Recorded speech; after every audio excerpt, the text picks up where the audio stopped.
د لوړو زده کړو وزارت له لوري په کابل ښوونې او روزنې پوهنتون کې د افغانستان ښوونیزو او لوړو زده کړو بنسټونو پیاوړتیا ملي کنفرانس پیل شو.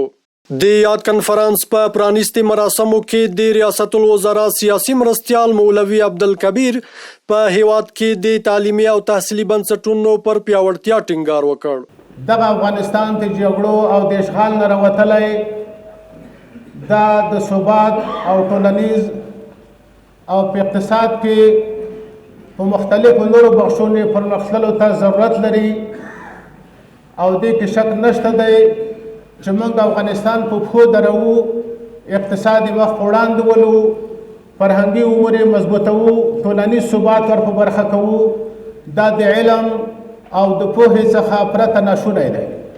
دغه راز د لوړو زده کړو وزیر شیخ الحدیث مولوي ندا محمد ندیم صاحب پوهنې وزارت د هیواد ښوونیز او تحصیلي نظام بنسټګر یاد کړ. که تعلیمي تحصیلي ادارات دي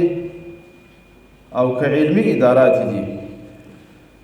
د دې ټولو دپاره سنگ بنیاد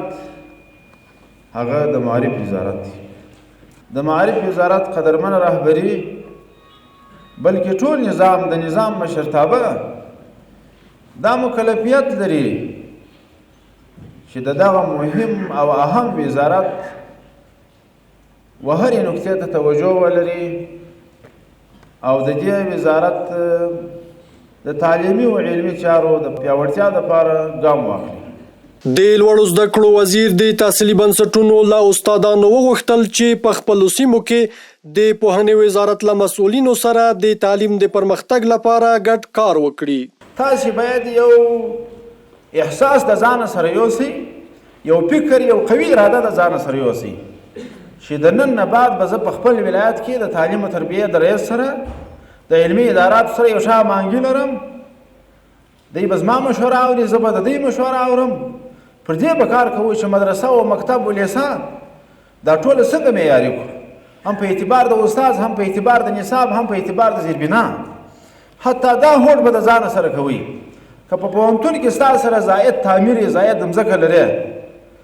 د تعلیم او تربیې ضرورت دی، اخوت اسلامي دی، یو اسلامي نظام دی، دلته ټکرونه نشته، ورکه تعلیم او تربیت. همداراز د پوهنې سرپرست وزیر مولوي حبیب الله آغا وویل چې د تعلیم او تحصیل د کیفیت لوړولو لپاره ډیر کار ته اړتیا ده. خپله به کوشش کوو، د خپل دماغونه به په کار اچوو، عصري علوم به با کیفیته کوو، د عصري علومو مراکز، پوهنتونونه، مکتبونه، لیسې دا ټول به با کیفیته کوو چې موږ با کیفیته استادان ولرو، با کیفیته ډاکټران ولرو، با کیفیت نظامیان ولرو. یو شمېر نورو ویناوالو د یاد کنفرانس پر اړتیا او ارزښت خبرې وکړې او د هیواد مختلفو ولایتونو څخه راغلو علمي کادرونو او څیړونکو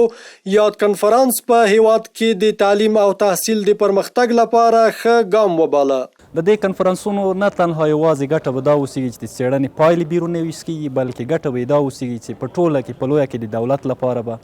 د پالیسي پر جوړونه کې مرستندوی رول ادا کړي او پر خوا کې به یې تصمیم نیونکو ته د مناسبو پریکړو د اتخاذ لپاره یو مناسبه پایله په لاس ورکړي. دا یو عمدتاً د هیواد پر کچه تر ټولو لویه ګټه ده او په خوا کې کوم ابتکارات، نوښتونه چې مختلفو پوهنتونونو په لاره اچولي دي هغه په دې کې شریکي دي، د هغې لپاره د پانګونې په جلب او په همدې شکل باندې د هغې لپاره د صنعت سره د پوهنتونونو پر روابطو باندې به تر ټولو ډیره برخه کې دا کنفرانسونه اغیزمن اوسیږي. بدون شک نظام تحصیلی افغانستان طوری است که باید مبتنی بر تحقیقات و انکشافات و اختراعات علمی بوده باشه. بدون شک تاثیرگذاری خاص خودمی داشته باشه و از اینکه در کنفرانس ارائه شد که یک تفاهم کاری علمی و اکادمیک بین وزارت محترم تحصیلات عالی افغانستان و وزارت محترم معارف افغانستان به وجود بیاید تا که یک سلسله مشکلاتی که در حوزه علمی و تحقیقی در سطح کشور هنوز هم متاسفانه وجود داره از طریق این کنفرانس ها و از طریق تحقیقات ان شاء الله که رفع شود. د دې کنفرانس یوه ځانګړتیا دا و چې دا د تحصیلي نهادونو ترڅنګ تعلیمي نهادونه یعنی د پوهنې وزارت هم په بر کې نیولي وو. د یادونې وړ ده چې د دغه 2 ورځني کنفرانس لپاره د هیواد امارتي او خصوصي تحصیلي بنسټونو، پوهنې وزارت او علوم اکاډمۍ له لوري 182 علمي څیړنیزې مقالې رالیږل شوي چې په لومړۍ ورځ یې 11 مقالې وړاندې شوې.